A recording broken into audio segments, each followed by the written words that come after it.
It's multivariate, and it has different nuances depending on which part of the world that we're talking about. And especially, youth have played a very prominent role in trying to address some of the issues. The discussion today would be to understand what have been the different responses youth have taken, how successful they have been, and what could the ecosystem around youth do to further amplify and enhance the impact. To take the discussions forward, we have a very well-respected, very experienced professional from the field of education, Dr. Amita Chudgar. She is from the College of Education in Michigan State University. While on the chat, we'll have a very detailed bio on Dr. Chudgar, but I do wish to share 2 or 3 highlights about her. She is a professor of education policy, and her work examines the influence of home, school, and community context on educational access and achievement of children in resource-constrained environments. She regularly engages with various global education policy discussions, so speaking and writing engagements, but her long-term interest focuses on ensuring that all learners in resource-constrained environments, irrespective of their backgrounds, have equal access to educational opportunities that will fulfill their potential. And I think that's what brings her close to some of the work that all our panelists do. Without much ado, let me pass on the baton to Dr. Chudgar. Welcome, Dr. Amita. Hi, good morning, Venkat. Thank you so much for such a generous introduction. Good day to all of you, wherever you are in the world. I am joining from East Lansing, Michigan. It's a beautiful sunny day here and a lovely morning, and very happy to be spending some time with you all this morning. So welcome again, all of you, to this Global Voices panel on quality education. And it's a tremendous pleasure for me today to be in a conversation with 3 highly accomplished individuals, each of whom has traveled a fascinating journey to arrive where they are today. And as you heard from Venkat, are working on compelling and timely issues to improve and affect youth well-being. So I will offer just a few brief opening remarks, and then I will get right to the Q&A. But let me first begin by thanking and acknowledging the incredible work and the effort led by Assistant Dean Chinwei Fyong, whom you don't see on the screen today, but is sort of the force behind a lot of what is transpiring today. Her incredible team at Global Youth Advancement Network. You, of course, have met Venkat this morning, but also Alexandra Jarvis, Elizabeth Hubeck, all of whom are playing a very important role in the background to make sure that we have a smooth, well-run panel, and have spent tremendous energy planning this event for us all. So as you've heard, the Sustainable Development Goals is one of the priority focus, of this whole effort. And I wanted to take you through a couple of details to set the context for our conversation today. So the Sustainable Development Goal 4, SDG 4, requires that nations ensure inclusive and equitable quality education and promote lifelong learning opportunities for all. And then it goes through these specific targets. So in particular, for example, target 4.1 says that by 2030, we would like to ensure that all boys and girls complete free, equitable, and quality primary and secondary education, leading to relevant and effective learning outcomes. There is a lot in that sentence, right? A lot of promises and a lot of ambitions for our shared future. Then target 4.4, for example, expands upon some of these ideas and says that by 2030, we would hope that nations would substantially increase the number of young people, youth and adults who have relevant skills. Once again, the idea of relevance, including technical and vocational skills for employment, decent jobs, and entrepreneurship. It is an interest in this idea of skills that are relevant to youth, which that lead to hopefully a better economic outcome, but perhaps also skills that lead to better health, better social, emotional, civic outcomes, and overall, hopefully a better and more fulfilling adult life that drives our interest in our discussion today. Young people indeed are at the cusp of a stage in one's life where you are transitioning from being a child to being an adult, and there is a lot that a well-run education system can potentially do to support and sustain that transition in wonderful ways. So through our conversation today, I hope what we do is we unpack the way young people think of what is a relevant education for them. And we want to focus in particular, as Venkat rightly said, education systems are so complex. So where do we focus? And so we thought, how about if we focus our attention on secondary education systems? In particular, because until recently, they haven't even received a lot of the global attention because our attention was elsewhere. We were focused on primary education issues. And we think about the ways in which current secondary education systems fulfill or perhaps fail to fulfill the expectations that young people may have of this formal education system. But before we go on, why are we focusing on youth and why are we focusing on secondary education?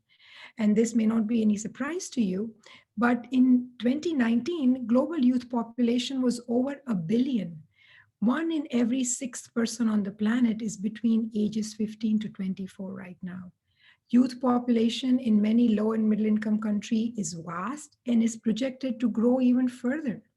So indeed, investing in youth education and livelihood is the key to reaping what many call the demographic dividend, but indeed a better future for all of us, for humanity, for our planet.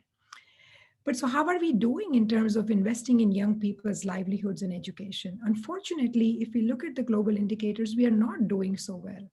So just to give you a few numbers, globally, for example, 28% of young people do not even complete a lower secondary education. Nearly 50% do not complete upper secondary education. The poorest in the low and middle income countries hardly have any opportunity to go to post-secondary education. Also, among the poorest across the world, as levels of education rise, the gender gaps continue to grow, and girls tend to be disproportionately less likely to be continuing on in education and more likely to be dropping out. Further, it's not always the case that the education that young people receive is even adequate to train them for the life skills that we were just talking about a few minutes ago.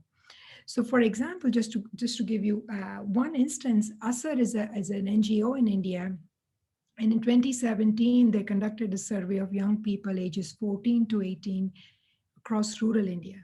And among many various findings that they had, one of them was that 25% of these 14 to 18-year-olds could not read a basic sentence in their own language. So here we are speaking of an education system that is perhaps failing to even provide their young people with basic skills, let alone the advanced life skills that we were just speaking about. So while it is clear that young people hold the promise of our collective future, and it is clear that education, secondary education in particular, might be one of the key mechanisms through which we might prepare them for such a future. Currently, as a global community, we are far from realizing or fulfilling this potential of secondary education that is relevant to young people and their lives. So I hope that the discussion today will shed some light on some of the issues facing young people, and then the ways in which we as a global community can come together to address some of these issues. So with that background, now let me briefly introduce our panelists. I will not give you their full bios. They're all extremely accomplished, and that will take up a lot of time. So you're going to see their full bios in the chat, but I will just say a little bit about each of them, and then I can get right into the questions that we have prepared for each of them. So I'll begin with Janisha Chawda. It's a great pleasure for me to get to introduce Janisha, who is also somebody I work with very closely as a doctoral student at Michigan State University. I've known Janisha for many years and continue to be impressed with her many skills. Janisha is currently a doctoral candidate in education policy at Michigan State University. Her own fascinating dissertation examines the evolution of education data and its uses in India and its implication for education governance, a very important and timely topic. She has a vast amount of research experience spanning across diverse areas such as secondary education, youth issues, school choice, gender in education, and institutional partnership. Importantly and interesting, Janisha and I have been collaborating for the last more than a few years now on two different projects which are very connected to our conversation today. In both of these projects, in different ways, we are researching young people's understanding of relevant education and youth voices and the ways in which they think about and their lives and their future. Next, I will introduce Joel Saboi Mubula, who is a founder of Masambilo Research and Sustainability Action, or MRSA. MRSA is a research and evidence-based practice-focused nonprofit. MRSA is using education as a vehicle to foster sustainable community advancement through mentorship and training to facilitate research and innovation to inform community engagement programs. Joel is currently also an honors educational policy student at University of Pretoria.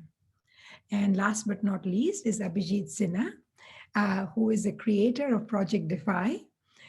Defy enables underserved communities to create an education for themselves through self-learning spaces called NOOCs.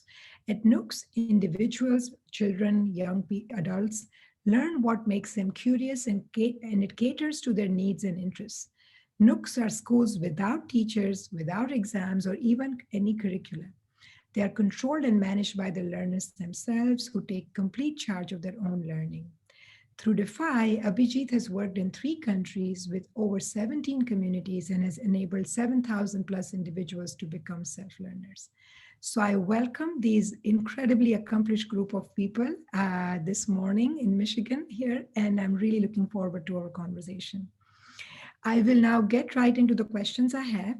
Janisha, Abhijit, and Joel, what I was thinking is that I can present you with the question that I have, which I mean, you know, and broadly laid out. And then perhaps for this first one, if it feels okay, Janisha, we can start with you. And then, you know, after Janisha, we can go to Joel and then go to Abhijit. And then we can kind of switch the order for the next one and the next one. So this way, my speaking role is somewhat limited and we get to truly hear you and your ideas. And the audience members, we are delighted you are here. Please hold off your questions. I mean, or put them in the chat, of course. We'll keep track of them. And then once this a part of the conversation is over, we would love to turn our attention to the questions you have as well. So please, as questions come up, please write them in chat and we will keep track of them. Yeah. So without further ado, welcome again. And let me present you the first sort of thing that I think would be lovely for us to talk about together. And Janisha, you can start us off once I share the question. So I was thinking that one thing that we might be able to do to begin our conversation is just simply spend some time thinking about what are some of the current secondary education experiences of young people in some of these countries and spaces and contexts with which you might be familiar or in which we are broadly interested as those of us who work in the broader development space. And I think understanding these youth experiences is crucial because often it seems to happen that a lot of the big global discourse can be very devoid of the ground realities. So I would love to invite each of you to share your thoughts, you know, maybe an anecdote, your experiences, weaving in stories that you've heard, to just maybe, you know, share with me, share with our audience your understanding of young people's secondary education experiences in some of the contexts you're most familiar. So Janisha, we'll start with you. Yeah. Thank you so much, Dr. Chudgar, and thank you for this great opportunity to speak at this webinar. This is a very important topic for me, and I'm very excited to share my experiences here.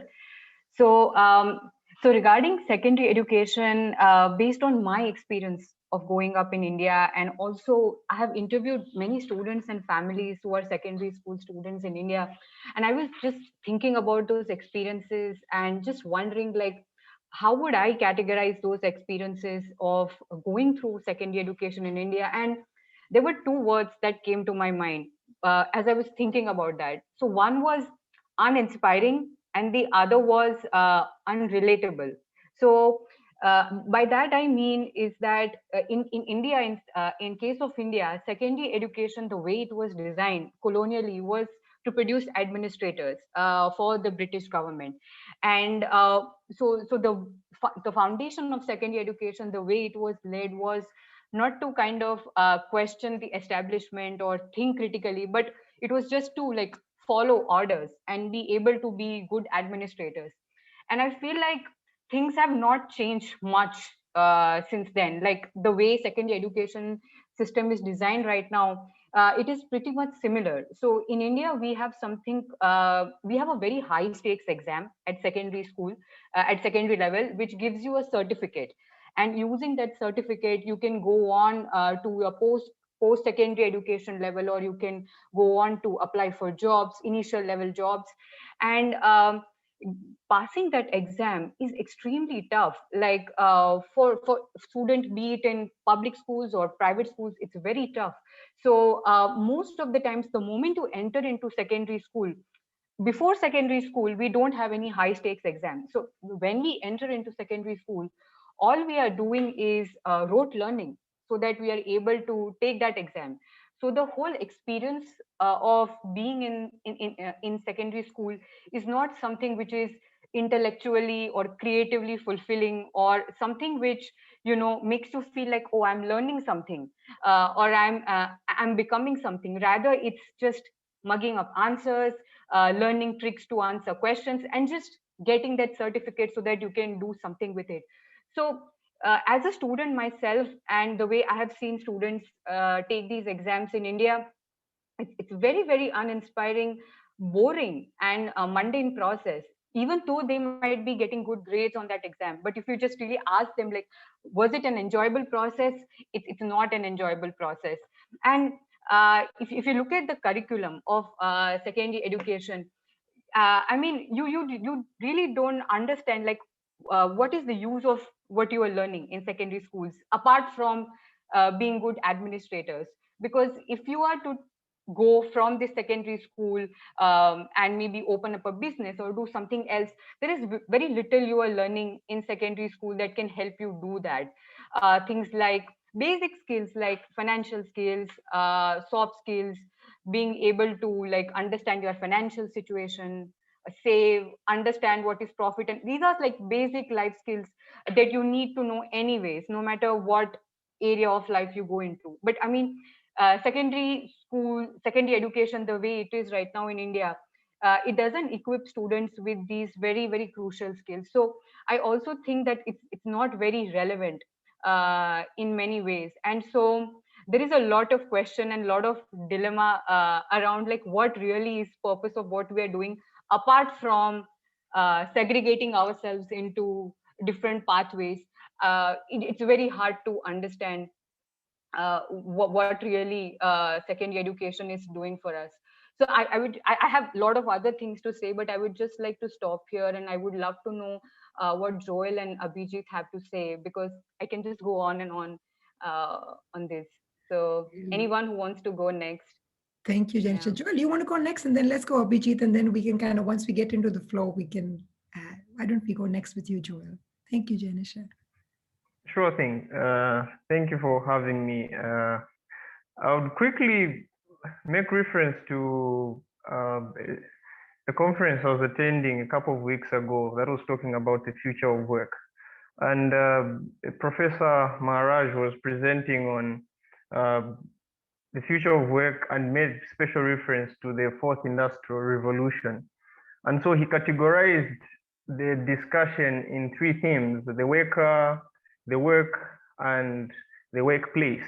So I wish to adopt this model to just broadly categorize the challenges and the experiences of secondary school education from a Zambian perspective, as far as my interaction has gone. So broadly, I'll talk about the learner, the school, as well as the curriculum, if you will. So for the learner, we still have quite a good number of students that are still out of school. So there's still work that needs to be done on bringing in learners back to school. And so for those that are in school, there's also another issue that is students are underperforming. So their literacy skills, the numeracy skills are not as where they are supposed to be at that particular level. And so there's that underperformance. Then we also have a broad category of the students that are also like Janisha put it up, that are uninspired. Now, their state of not being motivated stems from so many things. For one thing, they have seen their siblings that have completed their gone on to complete their tertiary education and then have not found jobs. And so they're wondering, what is this exercise all about if at the end of it, we are not able to make a decent livelihood for ourselves? So they find their siblings completing secondary school education, going on to tertiary education. Then after that, reach a dead end as far as finding employment goes, then circle back to farming. And no, so sometimes farming is getting this notion of being the fallback plan, which is traditionally not supposed to be the case.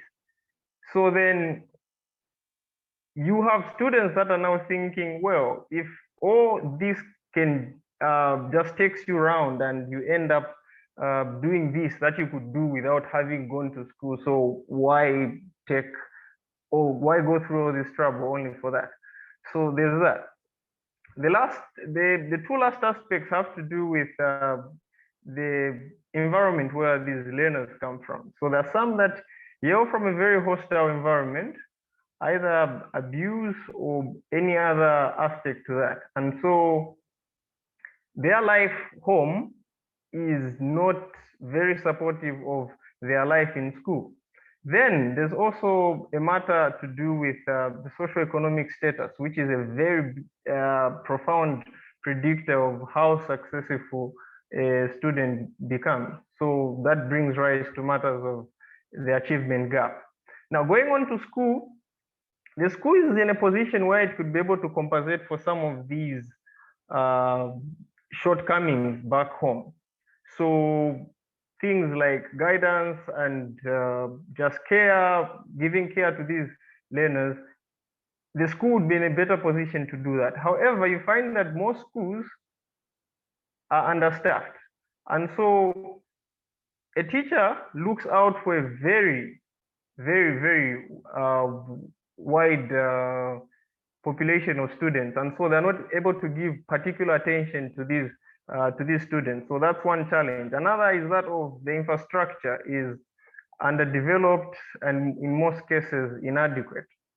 There are other aspects like food. There are students that show up for school, and because of the situation back home, they show up at school without food. And so you find that such learners cannot engage in the learning process because they're actually hungry. And so there's sometimes that schools are not able to actually provide for students in that regard. Quickly jumping on to the curriculum, which I find to be very interesting. I'm not very familiar with how evaluation of a curriculum and things of that nature, but then there are some things that keep coming up each time I'm having a discussions either with teachers or with pupils, be it with parents. They bring in this issue that Janisha brought up, this issue of relevance.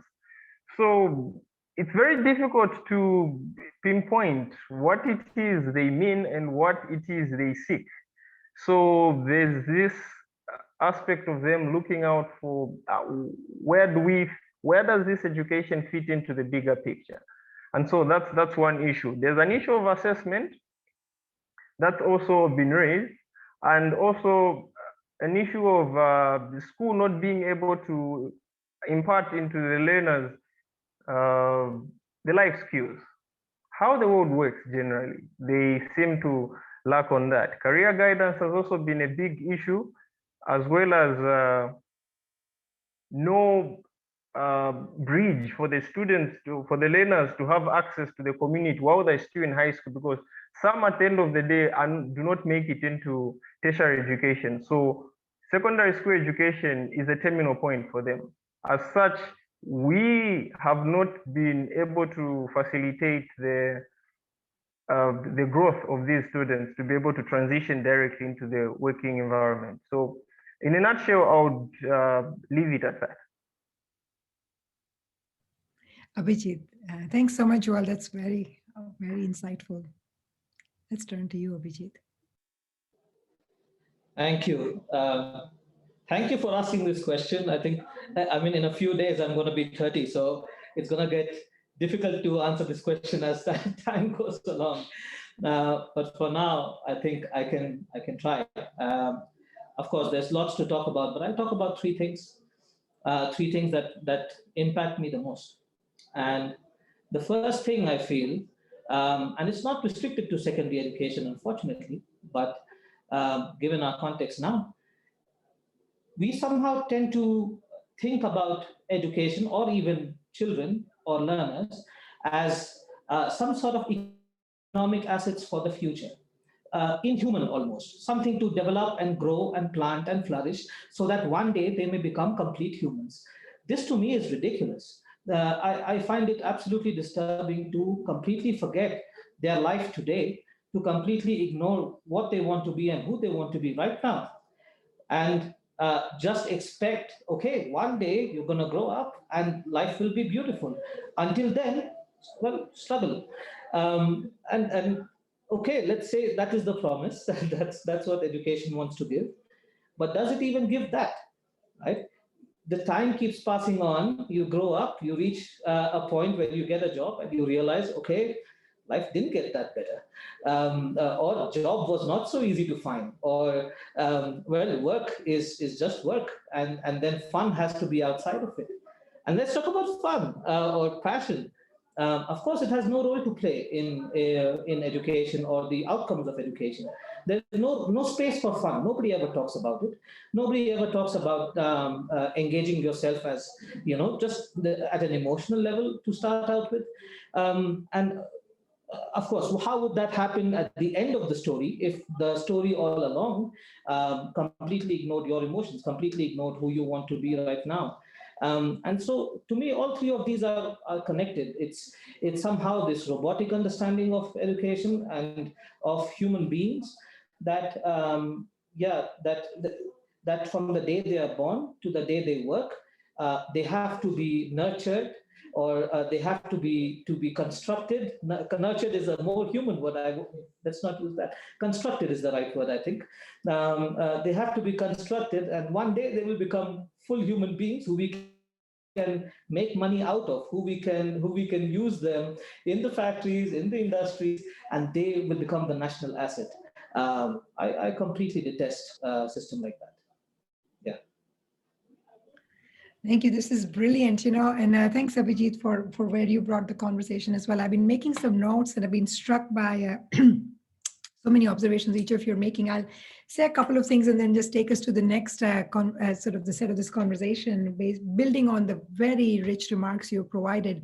But here are a couple of things I'm hearing. And Abhijit, really, to your point, I fully agree. I hesitated to even use a term like demographic dividend, which is such an economistic way of thinking about, okay, put something into these people so then tomorrow there can be more, money out of this. And then I use the term ultimately in my introduction because it's commonly used, but I think your point is really well taken about this very myopic or simplistic view of education as something young people to be constructed for a future, and so I think that point is very well taken. And I think these questions about the purpose of education systems and why, what is it that we wish for a good education system to actually do for our young people, I think is a very pertinent one, and one that I hope we keep alive through this thread and beyond as well. And Abhijit, you're also very right, and Jainisha and Joel both touched upon this too, that this is also why we did in our introduction think about an education that allows young people to live fulfilling adult lives, whatever those lives may be for them, right? And it does take a lot along the way, and it does take a village truly, right? It's not just that the schools are going to do one thing or another, but schools have a crucial role to play. Young people spend so much time there. But home, community, Joel, you brought up very rightly the importance of social inequalities that go far beyond an individual or their family, but still impact a child's or a young person's life outcomes. And then together, in all of your comments, I was hearing these major themes. So on the one hand, we heard about the social inequalities that exist far beyond the school, that essentially, define, unfortunately, the societies we live in, and therefore impact every aspect of our lives, and also therefore impact this conversation we are having today, which are inescapable. And then I also, through your conversations, heard some very astute comments about the ways in which education systems themselves are not fulfilling potentially or struggling to fulfill their promise. Abhijit talked about the very purpose of education and the way we frame it, but we also heard about the importance of curriculum, about infrastructure, about shortage of teaching staff. These are very real issues, where if you don't have qualified teachers who will be that inspiration, the role models, it's a problem, right? It creates these challenges. And then we also heard, that it is sometimes challenging when as a young person you're going through something, but you can't see a path ahead. Like Joel, you mentioned, you see your older sibling and they don't have a job. So then you don't know what to make of this, and should I be really sitting in school? Because anyway, it's uninspiring as we, so what am I doing here? So I think these are great issues that you have all identified. And so I thought it might be an idea if we spend some time next, and this is now, just sort of thinking, pulling our different experiences together to think about what might be some of the reasons or some of the facts, some of the sort of issues that might explain the ways in which uh, our education systems are not able to fulfill this promise. Janisha brought us all the way back to our colonial histories, which is quite true, and there is a very, very relevant link to be drawn there, right? And in terms of the ways education was thought about. But I wonder if you have other thoughts on why might we be facing some of these challenges? Because if we try and unpack, we know what the challenges are. Now, if we think about why these challenges, we might then also begin to think about how we respond to them or address them, which is where I want us to go eventually. But for now, just to pause and see if you have thoughts on why some of these challenges that you have identified, that others have identified. And this time, perhaps, Joel, let's go with you, and then we'll go to Abhijit and Janisha, and then Abhijit will turn it around in the next round. Yeah, Joel, so let's start with you, and then we'll go to Abhijit. Thank you. It's rather difficult to just pinpoint where the reason as to why we have some of these flaws in our systems. I'll make reference to both the views of my fellow panelists that are making reference to the ultimate goal of this education system. So for one thing, we know that education back in the time has been for human capital. So we're investing in these young people, and so we expect them to come up with these, learn these skills, and then be able to instill these, or maybe translate these skills into the industrial world. So that too has been a problem, in that we have seen that systems of a philanthropic nature and government systems have put certain rigid measures that push people to learn certain things as opposed to others. And so provided people are learning a given thing over the other, and the systems of education measure certain attributes over others, we find that this might be a major problem for the learner. But we might need to take a step back and just look at the learner as an individual. So what does this individual need? We find that this individual is a whole-rounded individual that comes from a community, and so whatever they're bringing to the education table is the experience from home. And so I made reference to social economic status being a predictor of some of these inequalities. But the first thing is that of funding. So funding is a very crucial ingredient to all this machinery. So if we say we want to take education in a given direction over another, we are going to need money to make that happen. If we said we do not want to learn this, but we prefer to learn that, then we're going to need money. So funding is a very crucial thing. Then we also need to make reference to this guide that we're using for education, the curriculum. what purpose does it seek to fulfill? So until we have the actual end game to this, it's going to be a bit difficult for us to make sure that this is relevant, make certain that it gives out the right output, and making sure that we are measuring the right indicators, because all the assessments are a mirror of what the goal is. So then I'm going to quickly pause there and say one of the crucial causes of this is one, a lack of funding, and two, systems and programs. So systems and programs have proved to be a driver in how we go about this education undertaking. I'll leave it there. No, these are great observations, absolutely. Abhijit, let's turn to you and see what your thoughts are on some of the major challenges. Yeah, I think, sure, there's many problems with education, but I think problems are never the problems. The problem really is our incapacity or even more, the lack of motivation to solve it. To me, when I look at SDG 4, to me, it looks like a global level denial.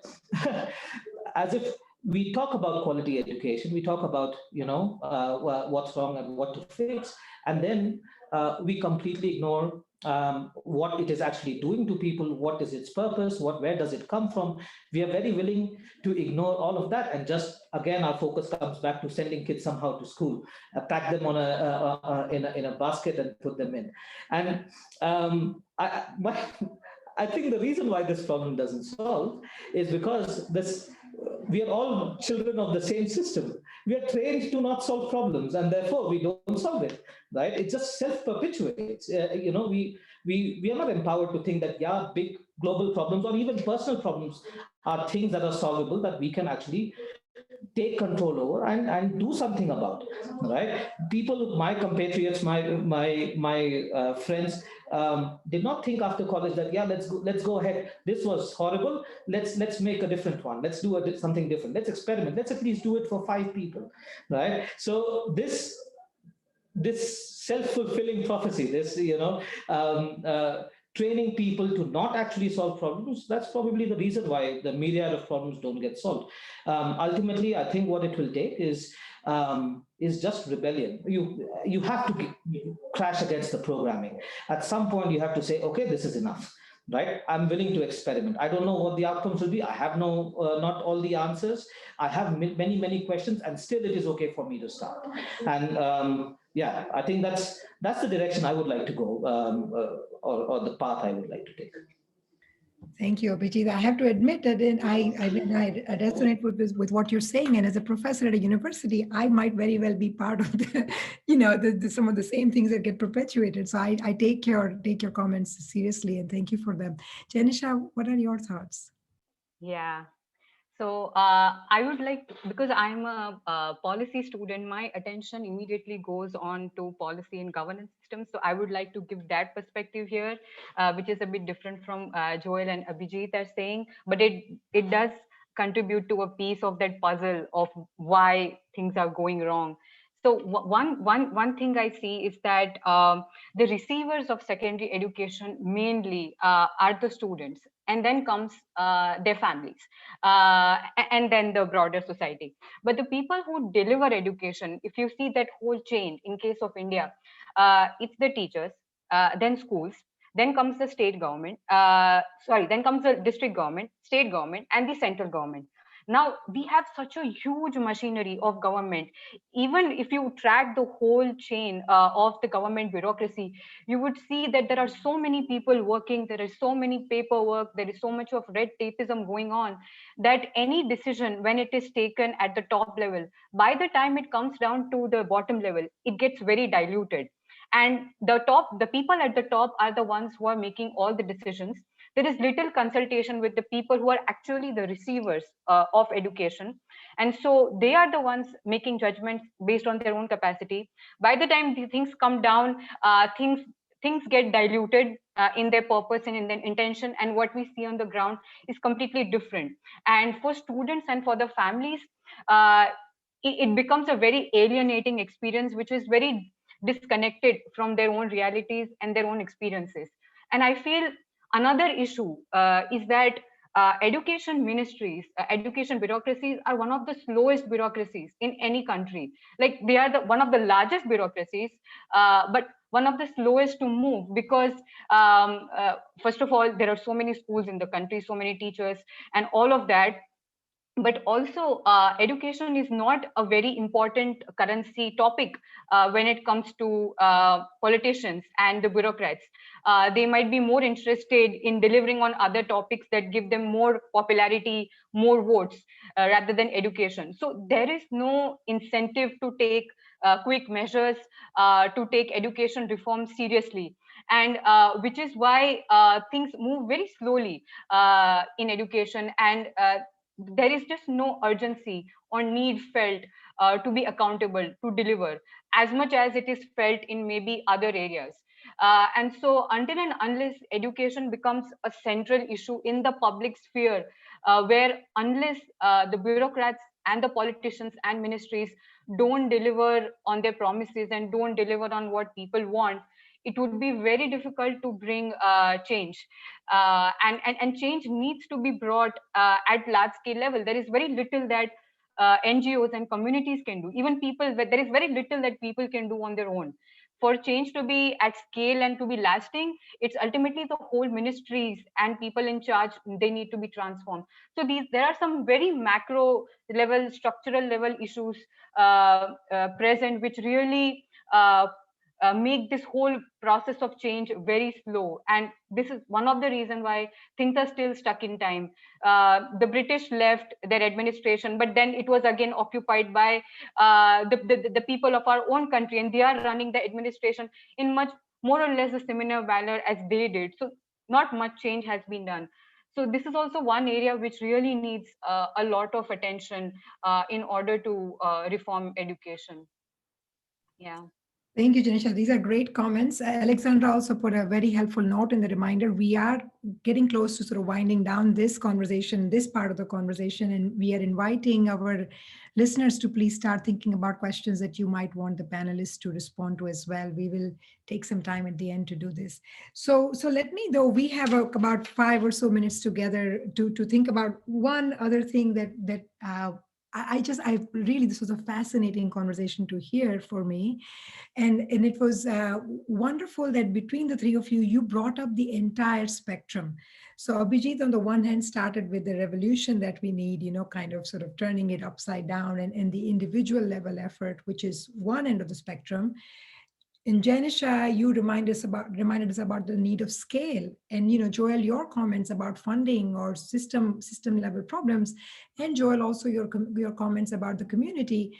I mean, together, your comments brought together the entire spectrum, right? And truly, ultimately, for change to occur and to sustain, all of these levels need to be engaged, right? And of course, we can have different ideas about where do we begin the process.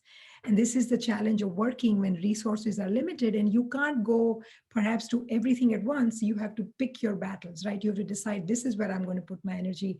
Someone like Janisha or I perhaps do work more at system levels, but Abhijit, you remind us of the grassroots work, right, which is very important. Joel, you remind us of the importance of the community and some of these bigger issues of funding and system as well. So this is a fascinating spectrum that we truly are kind of touching upon. So we have about a few minutes together. I would say about 3 to 5 to about 5 minutes together. And I would love in that time to hear from each of you, partly as a way of concluding remark, and partly just sort of, thoughts as we bring this conversation to this place. We'll start with you, Abhijit. But what are some of the things that we might do as a global community? And I can imagine that your answers might come from very different places. But I would love to hear some of your thoughts in that direction. And clearly, each of your work is already contributing to a solution. So perhaps you could just speak from that perspective. But what are some of the things we could do going forward? What can I do better? What can your listeners do better to contribute to solving some of these problems that we all care so deeply about? So Abhijit, let's start with you, and then we'll go to Joel, and then we'll end with Janisha. Or I'm forgetting the order, but I think that'll be fine. I think if there's a single point that I can drive home, that would be to change our attitude from trying to fix the problem for others and try to start fixing the problem for ourselves. The idea that education is for these people and somehow the policymaker, the educator have to fix it for them always puts us away from that demographic, always disconnects us from. I really like Janisha's point. Actually, the educators are the least affected by education themselves. It almost seems like. So if we put ourselves at the center of receiving education, if we try to fix it for us, maybe that can put a bigger skin in the game, a higher stake in the game, and we start understanding that yes, learners are not objects. They are people with feelings, with lives, with realities, with communities, and they do not just want you to tell them what's the best way to get a job and what's the best skill to learn for the 21st century and how AI will change the world. They want you to understand what's going on right now. They want to see their own context. It's not about going big or going small. It's just about living in the moment. So I think that's probably what we could start with. If somebody tells you you have to be some massive educator, you have to do 5 degrees before you start a school, forget all that. Just start. Let's see where we go. Yeah, maybe we'll make some mistakes. Maybe we will be criticized. Maybe people will say, "Oh, you are not old enough to be creating a learning environment." Ignore all that and start. Then nobody knows the answers anyway. So why not start working on the questions? Yeah, thank you. Those are very powerful comments, Abhijit. I think it's just wonderful to hear that. I think, Janisha, it is you next. I think we'll end with Joel this one. So, Janisha, why don't you go next, and then we'll turn to Joel. And please submit your questions, guys. Yeah. So I would just be quick here. So I feel like there is a lot of thinking and unpacking that needs to be done at the policy level with the policymakers in understanding the differences between the receivers and the decision makers. We need to really question who are the people at the receiving end and who are the decision makers, and the voices of the people who are at the receiving end should be prioritized topmost. They should be the one whose voices and whose perspectives need to count when decisions are made. And these could be students, this could be teachers, school leaders, but also maybe people from the industry, because they are also very important stakeholders of building education systems.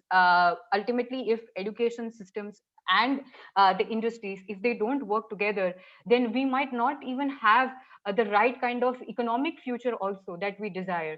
So there needs to be a dialogue between the education space, between the industry, and maybe the governments need to play more facilitating role rather than direct controlling role between these two spaces. And a lot more dialogue, a lot more thinking, a lot more reflection needs to be done to create a system of accountability and evaluation that considers all these things and keeps checking the state of education time and again, and doesn't resort back to just clicking and checking the boxes that, oh, we graduated these many students, we gave certificates to. No, so we need more transformative thinking, more participation, and more reflection on what the goals of education are, and what really we want to achieve from education. So yeah, Joel, you could go next. Great, Joel. Let's hear your thoughts either. Yes, so I think moving forward, we need to go back to the basics. And so what is the purpose of this education? So until we define the purpose for this education, what we are going to be doing is moving back and forth on, is it relevant, is it not? Why should we, which skill do we need, and all those things. But then what we need is to also put the power in the hands of the people, in that all the policies that are being done have to be aligned to what the people want. So the people also then have to be equipped with a certain basic amount of understanding of how things work for them to be able to hold the powers that be accountable. So we could then have this top-down and bottom-up interaction of systems. Like Janisha mentioned, we have the teachers that are the foot soldiers in this machinery, but then we find that they push in the least input, and then the directives come from bureaucrats that sit in a room and then send back orders of what has to be done. So then we need to make the people that are on the ground more knowledgeable, or maybe give them the basic skills. Let's start with literacy. Let's start with numeracy. Then after that, those people can then be able to participate, be it politically and in other spheres, so that they too can be able to make their contribution. These are just really brilliant comments. And, actually what is very interesting is that even though between the three of you, you covered the entire spectrum in terms of, a local community to state and policy global level action, I was also reflecting on how in each of your comments, you truly highlight the importance of the voices of the ultimate stakeholder, right? The importance of treating them as the individuals with their needs, aspirations, dreams that they are, and that, each of us is. And what can policy do, or what can our individual and collective actions do to respond to those in the most respectable and fulfilling and appropriate ways, is something that comes through from each of your comments. And so that is also, I think a wonderful kind of a synthesis emerging from several of these comments. And I was also writing down some of these words: transformative, reflective. I mean, these are very, very important ideas, and certainly ones that get totally lost in big discourses. I can't help but share a little anecdote. When I was in 5th or 6th grade going to school in India, my textbook was so boring. It was just boring. So I remember thinking as a young girl, like I flipped over at the big front of the textbook, and there was names of this distinguished committee who had come together to put this textbook together. And I said, who are these people? Like, they know nothing about my life. Why are they deciding that I have to read this chapter or that chapter? I mean, I remember thinking that, I never wrote to them, but it's a very relatable feeling, and certainly something that all of us can connect with. So I think we should try and wind up in the next about 5 or so minutes, so that we are mindful of the attendees, everyone who's attending their time. But we have some interesting questions that have come up through our Q&A and through also the chat. I'm sort of reading as I go, so I might not entirely do justice to them. You as panelists are also welcome to read the questions. But one of the ways in which I'm reading one question, at least, is directing us to think about what does it take to unlearn or to uncondition, if we truly want to be, because if part of the problem we recognize is that the system perpetuates itself because it keeps us in this mode of cannot think beyond the system. What does it take, to unlearn and to go beyond? And then I think, Joel, there's also a question that sort of relates more specifically to Zambia. And I think we can kind of see it as sort of a question related to the earlier thread in terms of, what are the possibilities for moving forward, and what might be some of the things that historically hold us back. So why don't I give the floor to the three of you? You please take turns as you please. Speak to these general questions that have come up, or any other parting thoughts that you have, and then we can look to close the conversation in the next few minutes. Yeah. So I'll just hand it over to you this time. You can decide who wants to go first.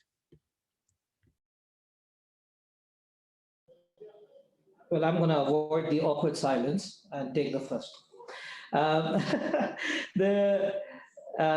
really like the question about unlearning, and it sort of reminded me that all my childhood, I was told repeatedly that there is no need to reinvent the wheel. Yeah, I'm sure others have heard it too, all the time. Do not reinvent the wheel. But that's not how technological progress actually happened. Wheel has been reinvented many times. That's why we can fly, we can swim, we have maglev, even today, we are reinventing the wheel. The only problem is that we keep using this phrase or this proverb mostly because we expect the reinvented wheel to look like a wheel, right? And I think that's where I think learning begins in some way, that if you already expect an answer to be a certain way, then the question is meaningless. right? I guess when it comes to learning or to schooling or education or whatever have we must, I think, start with not knowing what the final shape or structure will look like. It's okay, you know. We have. We think that we must know all the answers, but we are actually very comfortable not knowing all the answers. We have been for a long time. We still don't know many answers, but we sort of delude ourselves that no, if it is education, I need to know exactly what happens 10 years down the line. And knowing that it hasn't helped us either. So what if we started with some of these simple questions with, okay, forget what we want to do 10 years later. What do we want to do today? Let's just worry about that and see where that takes us. I don't know, I'm a huge fan of experimenting, and I love it because everybody hates it. Everybody hates it because you don't experiment with children, you don't experiment with education. How dare you, right? And what if you do something wrong? What if something bad happens? What worse could happen? 50% of our kids are facing depression. What worse? I mean, really, we have reached quite a bottom point. And I think if it's a 50-50 chance anyway, why not experiment? Why not try out and see where it leads us? Let's do things backward, right? I think we have been for a few decades trying to create systems, then take it down to the ground. Why not start from the ground and see what system emerges? That's, I think, what I would like to answer that with. Thank you. Yeah, and just following up on the unlearning part. I don't have a response to that, but I'm just thinking this question of about this question of unlearning is that this is something which also not related to education, but it is something also dependent on human personality and human trait. You know, I have seen there are some people who, no matter what circumstances, what systems they are trapped in, they like to take risk. They are disruptors, and there are people who are averse of taking risk, or who are averse of questioning things.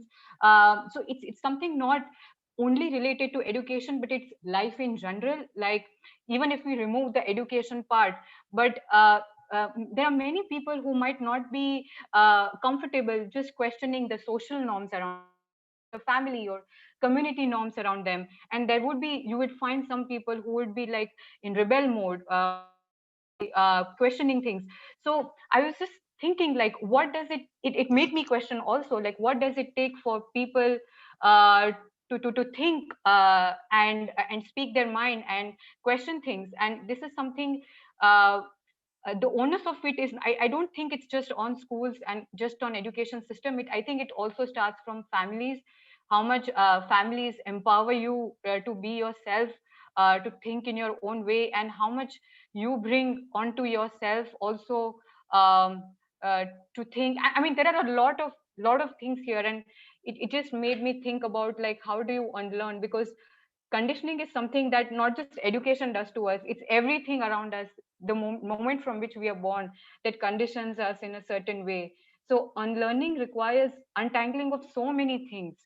So where do you start from? So it just makes me question about a lot of things.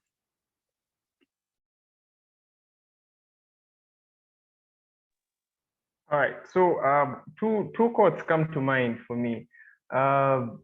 There's a quote that goes, "Until the lion learns how to write, all the stories will glorify the hunter." And so there's this need for us to be able to orchestrate, or rather build or write or design or structure what we wish for this education or our lives to be.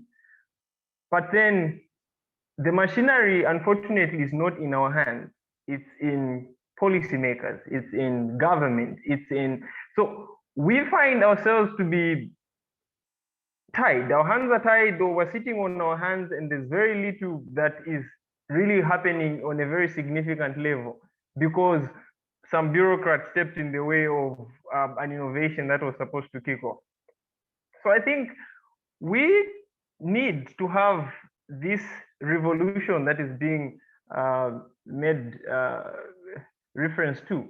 So generally, I also wish to end with the last quote that goes, a child that is not embraced by the village will burn it to get its warmth. So then this education is about the learner. And so everything that we are trying to put forward or that we're trying to achieve at the end of it should be to make the fulfillment of this particular learner, whatever that fulfillment might be, like Doc mentioned. This is truly very, very powerful. And I feel just so incredibly energized and also humbled to have spent time in all your company this morning here in Michigan, and just fantastic thoughts. And you covered such a incredibly vast ground. And Joel, thank you for ending with those two very powerful quotes. You know, one that John Bonnell actually kindly put in the chat as well, if somebody missed it. And you know, I'm sure this is also a quote that many of you have heard, and perhaps one that gets thrown around too much, but it is true that a journey of 1,000 miles begins with a step, right? I mean, you have to take the step somewhere, and it's a complex journey, and clearly hardly anything is laid out, but you know, your conversation reminds us to be comfortable with uncertainty, with taking on some challenges to do what needs to be done. And so just really, I hope that this conversation is also a step in that direction. We have a long way to go, and decades ahead of us, our lifetime certainly, to address some of these issues that we care about. But I can stop there, and I just truly want to thank you for sharing so generously your thoughts and reflections, which I have learned tremendously from. Venkat, let me hand it back to you so you can formally bring it to. Thank you, Dr. Amita Chudgar. Absolutely an absorbing discussion. I was just trying to capture the essence of the discussion, and then I soon went into capturing sound bites, and I have a page full of sound bites. You can very well imagine how amazing this discussion has been to witness it. It takes me back to 2006, you know, when I was doing what I was doing and moved on to start a education nonprofit. But then I'll go back to what Janisha said, uninspiring and unrelatable, and something that was troubling me at that point in time. And I felt our students, and this is just not about India, I'm sure it's endemic. Our students have a desire to excel, but what about the sense of purpose? And now the question is, sense of purpose to what reality? And therefore the question is, what is the relevant reality that we live in? And I always used to struggle to figure out what might be the simple definition of this complex world that we live in. And I felt that the fact that we are all driven linearly in a world that is primarily driven by economic incentives is probably the living reality. And when I had the opportunity in 2006 to start this organization, it was a global organization, and I realized it was already 100 years old. So I went back to 1919, when this organization was set up, to understand why the organization was set up at that point in time. And I realized 100 years hence is just the same. So it's quite intriguing. And therefore my quest moved me back to at least 400 years of recorded history. And I was trying to understand what were the opinions that were being shared about education and the relevance of education 100 years back, 200 years back, 300 years back, 500 years back. Needle hasn't moved. And that is quite revealing as to what's happening. And maybe the reality is moving so fast, maybe somebody is trying to grasp this reality and translate that reality to certain structures and eventually pass it down to preparing our students. And I'll go back to what Joel said and what Abhijit said. What are children? Are they economic assets? What are they? What do we want them to be? And then going back to one of the quotes saying, can we put power back into the students? And then the question is, I go back to one of the anecdotes and also one of the phrase in Latin, quo vadis, where do you wish to go? And chances are most of the answers are status quo. And that's the extent to which we have all been frozen to inaction. We do not really know, even if we were to be given all the power, which way we wish to be. But that being said, I think there is still some clarity in all this confusion that I still see. At the end of the day, we have relevant worlds, relevant realities, but across these relevant worlds and realities, there seems to be one thing that's common. Eventually, we are all about solving problems. And for solving those problems, we would need certain skills, certain education, certain experience, certain knowledge, certain attitudes, whatever that might be. And of course, it's quite intriguing as to neither in the primary school, the secondary school, higher secondary school, or college or postgraduate education, we never have a formal problem solving class. So yeah, that's quite interesting. But as I said, this is one space we speak a lot because we feel a lot. We have gone through it in different capacities, but the solution seems to be eluding, and it has been eluding for several generations. But then things are changing. The fourth industrial revolution is totally redefining what is worker, what's work, what is workplace, and obviously it will have a drill down effect on everything that we do. But the important point and the most positive output and outcome I see is all of us are gripped of the matter. We haven't given up. We are trying to solve it. We are trying to resolve it. And whether it's Abhijit Snooks or Joel's work or Janisha's research and Dr. Chudgar, your own absolutely extensive work in administration and trying to bring together voices and see sense in voices, I think we can only be glad that we have this opportunity to bring those voices to our audience. We can only be thankful to you, and we'll keep looking forward to having more of these discussions. A very, very sincere thanks to you, Dr. Chudgar, to you, Janisha, to Joel, to Abhijit, and to my colleagues who have put all this together, Alexandra, Elizabeth, and of course, under Dr. F. Young's leadership, nothing of this would have been possible. So thank you so much. I wish you all a very good day and a good evening. Thank you so much for the opportunity. Thank you. Thank you. Thank you. Thanks. Lovely speaking Good to to you. be here. Sure. Was very impressive. You guys are just all very impressive. I know we have some attendees still listening, so but wow, man, you guys are just like on fire. It was really amazing. I hope we get